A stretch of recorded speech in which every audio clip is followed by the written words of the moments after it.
Atul was traveling till last week, and thank you, Atul, for making time to prepare this talk. Back to you, Charu and Vidisha. Thank you, sir. Thank you. Thank you, ma'am. We now move ahead with our first talk. As sir has said, this talk is by another very hardworking and very meticulous leader, very meticulous Foxian, Dr. Atul Ganatra, sir, whom we've all witnessed as a vice president of Foxy in the year 2020 to 21. Sir was the chairperson of MTP committee, Foxy also, and member of managing committee and other advisory committees also. And sir has a plethora of experience, as Dr. Bhaskar Pal sir has mentioned. He has written chapters in many books of Foxy publications. Recently, he has co-edited 4 GCPRs on COVID and pregnancy. And sir is a trained robotic surgeon, and he's the director of Ganatra Nursing Home and Progeny IVF Center and a coordinator, Department of Gynae Endoscopy at Fortis Hospital and Jupiter Hospital. And presently, sir is President-elect IAGE, which we all are going to witness. So with these words, may I invite sir to give his deliberation on dengue in pregnancy. Over to you, sir. Thank you very much. Can I share my screen? Is my slide visible? Yes, sir. First of all, it's an honor to speak in front of Dr. Kamal Bakshi and the entire Dr. Sinha and the entire team, the charming MOCs, Charu, who's been after my life for the last couple of days. And of course, the Chanakya, Foxy, and a very dear friend, Bhaskar Pal. Just as we were talking just now, I received a message. I will just share that message. We don't grow when things are easy. We grow when we face challenges. And that's exactly what fever in pregnancy is all about. It's not simple.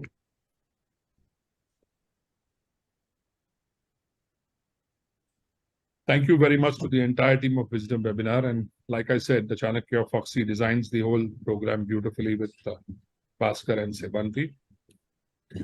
Just as we were talking, I have received this message. This was not my slide. Hello, sir. This is Dr. Snehal Jagdale. I am here. I came to your clinic in the morning. My report has come influenza A and influenza A H3N2 specific RNA detected. She's the radiologist of Fortis. I'm 11 weeks pregnant. Fever in pregnancy could be UTI, URTI, typhoid, gastroenteritis, chorioamnionitis, malaria, dengue, varicella, herpes, rubella, swine flu. It could be COVID. We are still seeing COVID. It's an endemic. Depending upon the history of the patients, we decide what reports to do. One, of course, is dengue. The NS1, which has to be done within 24 to 48 hours of fever. At the same time, depending upon what patient's symptoms are, if she has a cold and a cough or a fever, these are some other investigations that I would do. We do what is called as a viral panel. You can say this is another patient of mine who says influenza A positive and H3N2 positive. So it's kind of a plethora. So like Dr. Kamal Bakshi said, history taking is very important. If my patient says, I have a running nose, I have a sore throat, I have coryza, my eyes keep watering, I would do the viral panel first. And of course, the CBC CRP will be what will decide as to what I'm going to do. Look at this next slide. This is another patient of mine who came to me with fever. Her platelet count was 66, with RBC and WBC count of 4.28 and 3.8.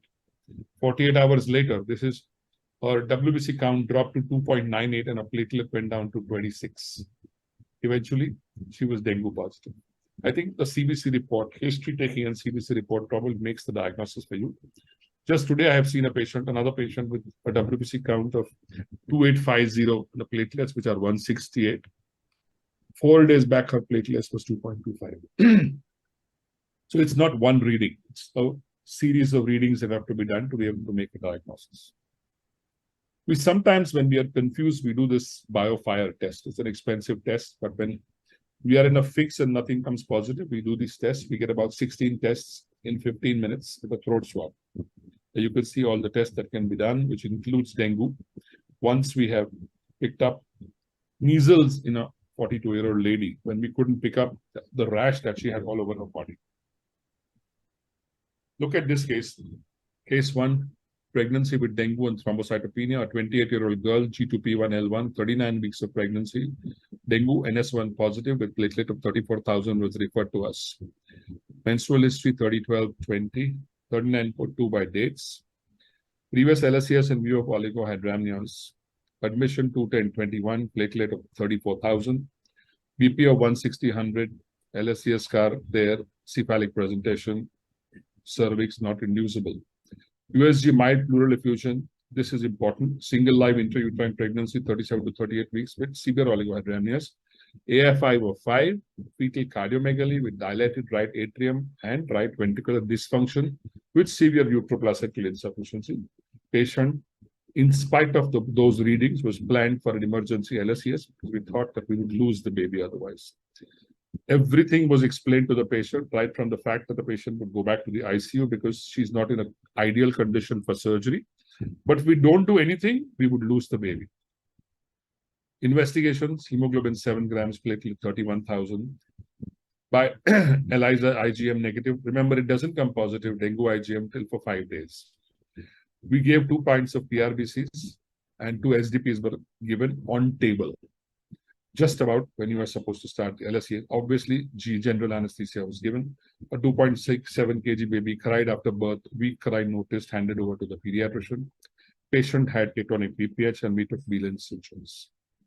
There was mild oozing from all parts, including the UV fold when we took hemostatic sutures. Hemostasis checked. A drain of number 24 ADK was kept. The skin oozing and the subacute oozing wouldn't stop, and we put a vasopressin soaked gauze. We took some hemostatic sutures over the muscle. Surgicel was placed. Abdomen was closed with interrupted tight sutures. A tight dressing was done, and vaginal toileting was done. But as we were closing, this is what would happen. She continuously kept on oozing from the site where we had done the cesarean scar. We wanted to shift the patient to the ICU. An abdominal drain was mistakenly pulled out by the housekeeping staff. The patient was shifted to the ICU, central line, arterial line insertion done. We thought she was in DIC and we had to correct the DIC.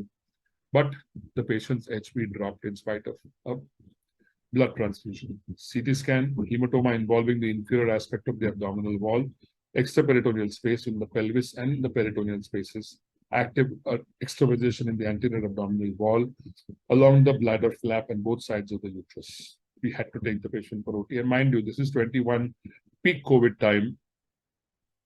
When we opened the abdomen in layers, hematoma in the rectus sheath was there. There were clots in the POD, paracolic gutter. Clots were evacuated. Wash was given. What surprised us at laparotomy was that 9 inches of the ileum was dusky in color. Now, this is frank PIC. We gave a wash with warm saline for about 2 to 3 liters to see if the color changed. Abdominal drain was kept. But look at this, what happened. This ileum was completely dusky, hemorrhagic. The oncosurgeon who was assisting me in this surgery said, if we don't remove this, we'll have to come back with a perforation. He decided that the patient should undergo a resection. As you can see, 9 inches of this ileum had to be resected. So this is what can happen with dengue. Dengue in pregnancy is a viral disease caused by any of the 4 serotypes. Aedes mosquitoes is the most common. Early detection and access to proper medical care reduces fatality from 20% to below 1%. 40% of the world's population lives in a dengue-prone zone. WHO estimates 100 million infections every year, including 500,000 dengue hemorrhagic fever cases and about 22,000 deaths. And I'm sure this is very, very grossly underreported. It is a notifiable disease, and we have to inform the BMC about the corporation about a dengue patient. It could be 80% asymptomatic, undifferentiated febrile illness, dengue. But if it is symptomatic, it can really give you the sweat. Dengue hemorrhagic fever, plasma leak is the hallmark. That is fluid coming out of the extravascular space. Compensated, normotensive. There are 3 phases: the febrile phase, the critical phase, and the recovery phase. The febrile phase, as we will discuss further, headache, arthralgia, myalgia, a positive tourniquet test, dehydration, low WBC, 1 to 4 days. The critical states when the fever starts dropping. People take it easy. Now there is no fever. I'm going to go home. Patients keep pulling your head to say, send me home. but shock, bleeding, multi-organ failure, and severe thrombocytopenia. Just last week, we had a patient whose platelet count dropped to 11,000 and he started having a nasal bleed. And then comes the recovery phase. 3 stages: febrile phase, critical phase, and the recovery phase. You could have a very, very typical dengue rash, which can sometimes be mistaken for measles. We said the symptoms are very, very non-specific: facial flushing, skin erythema, pharynx, inflamed pharynx, conjunctival inflammation, anorexia, nausea. A rash looks like flushed skin on day 1 and day 2. Obviously, a proper physical examination is necessary, and ideally, kindly look for these petechial and submucosal membrane petechial rashes. Strip the patient and look at it. Look at her feet and see if you see small red spots. Liver may be enlarged. And if you are confused, this tourniquet test is what is very important. We inflate the BP between systolic and diastolic, and if more than 10 petechial spots appear, you're looking at a dengue fever. A progressively fall in the WBC count should alert the physician. Critical phase, when the fever starts dropping, you can have a significant plasma leak from IVC to the extravascular space, uncompensated shock and death if you're not careful.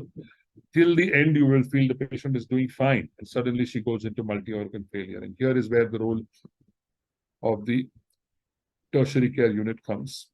Hemorrhagic manifestation, she'll suddenly start bleeding, especially in a pregnant patient. I think the physicians also are scared. When they see a pregnant patient, the first thing they will say, we'll admit her. We'll do a daily CBC. Severe organ failure may take place right from hepatitis to myocarditis. Warning signs: persistent vomiting, severe abdominal pain, increasing lethargy, but patient usually remains mentally alert. Increasing liver size. A very typical ultrasound finding is a swelling around the gallbladder. That says that patient is probably going for a critical phase. A progressive fall in the WBC is very, very important. Signs of shock could be compensated, decompensated. Tachypnea, again, a very, very important thing. Rapid breathing, cold extremities, and of course, capillary refill time of more than 2 seconds. Mottled skin. Look at the patient's periphery. Look at her fingers. Look at her toes. That will probably give you a hint as to how the patient is doing. She could be restless. And when the recovery phase starts, everything falls into place. Appetite comes back, platelets starts rising. This usually happens after day 8. Between day 4 and day 8 is when the platelets start falling, and that's when you need to be careful.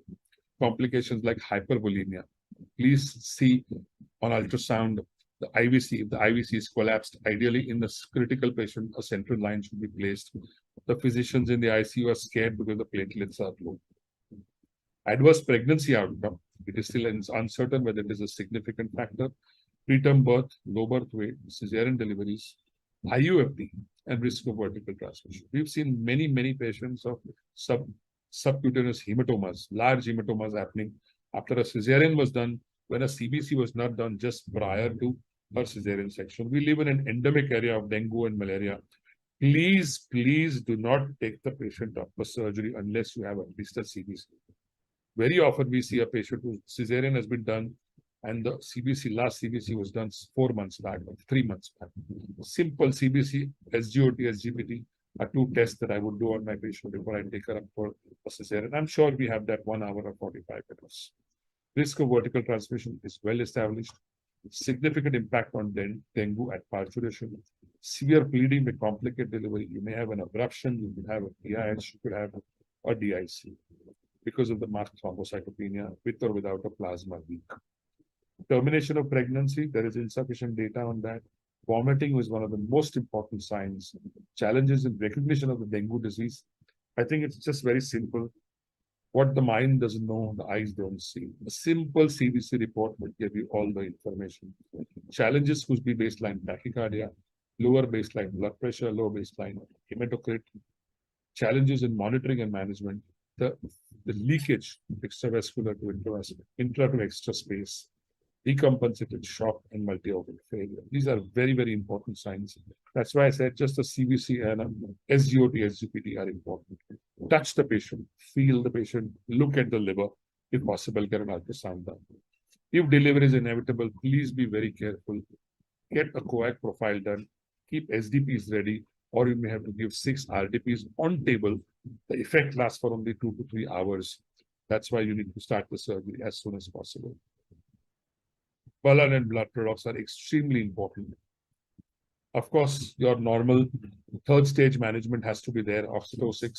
Sometimes, if the fibrinogen is normal, the factor 7 also helps if you have a patient of PPH and dengue.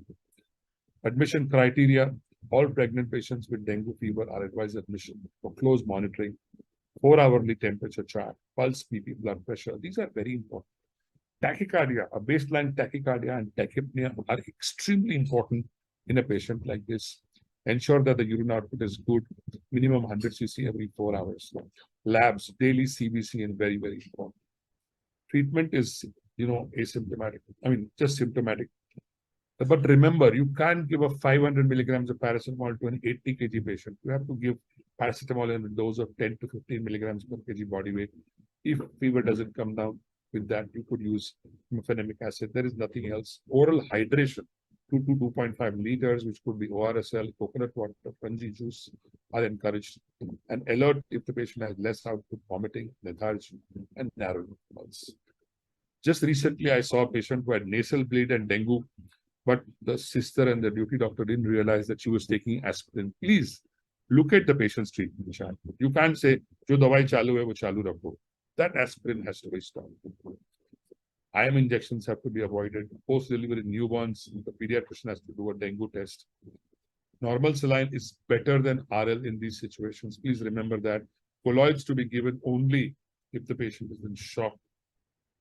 Warning signs could be abdominal pain, tenderness, persistent vomiting, hepatomegaly of more than 2 centimeters, delayed capillary refilling, which is bluish discoloration of lower extremities, less output, epistaxis, a rise in the hematocrit, which is again important.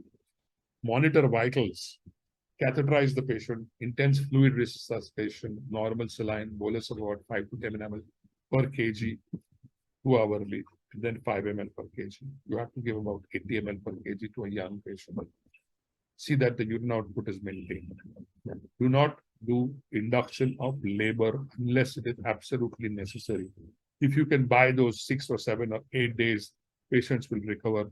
Hold your knife, avoid induction, do not touch the patient unless the baby is at risk. The patients will gradually recover by day 8 or day 9.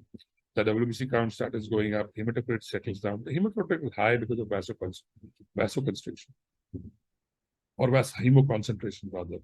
Patient will get discharged in about 4 or 5 days. This is from the Foxy GCPR, the CDC, which also tells you that same things. Take periodic lectures with your RMOs in this hospital so that if they find any of these warning signals, you must be alerted.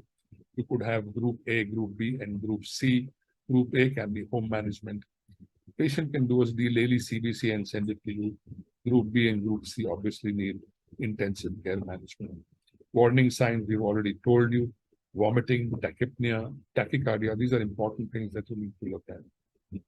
Knowing yourself is the beginning of all wisdom. And thank you, Bhaskar, for allowing me to share my experience on dengue in pregnancy. Thank you so much, sir. Sir, would you like to say something, sir? Bhaskar Pal, sir? No, that's okay. We'll move on and we'll have questions at the end of it. Thank you, sir, for a very comprehensive and exhaustive talk. I think it's self-explanatory because we don't have questions yet. In case we have, we would definitely bother you, sir. Thank you so much once again. Thank you. With these words, I now hand over the mic to Dr. Bidisha for yet another very important subject, which will be